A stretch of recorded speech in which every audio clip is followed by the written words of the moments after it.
What's up everybody? Sam Heine here, checking in with the first installment of the weekly walkthrough.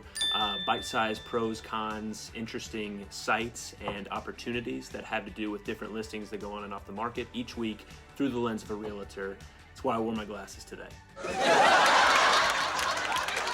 So let's dig right in here, folks. This is actually a house that I was looking at for myself, and I was supposed to have this video out last week, and it's a house that I saw 2 weekends ago. It's in the Schnitzelburg neighborhood, 1037 Reser Avenue to be exact. And that's the first thing that grabbed my attention before I stepped foot into the house. This house is nestled into a 40217 zip code that's seen 13% growth in average home value over the last 12 months. And from a price per square foot standpoint, it's listed at $126 per square foot compared to an average price per square foot closer to $175 to $200 per square foot along the street surrounding.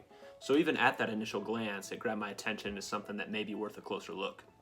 Now it does need some work, and the first thing you'll notice as you walk in the door and start walking toward the dining room is that there's just one wall of separation between the kitchen and the dining room. So the first thing I start thinking about isn't about the closed off kitchen and bad paint on the walls, it's the potential of what the space could be with a little bit of TLC.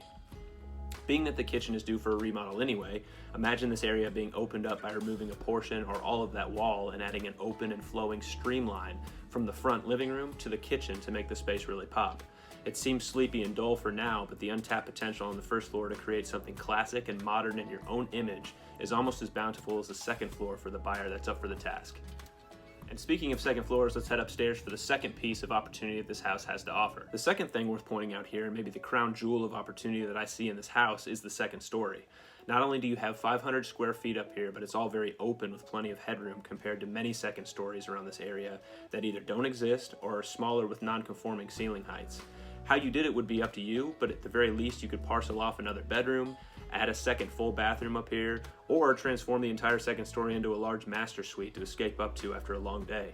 I've mentioned it before in my post, but anytime you take a house from 1 bathroom to 2, you automatically raise the resale value of that home. It simply bumps it up to a different resale bracket.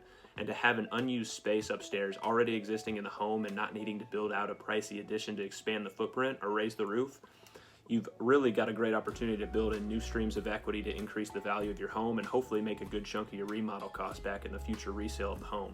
Not only that, but the downstairs bathroom is directly below this section of the upstairs, which makes plumbing access much more straightforward for a project like this.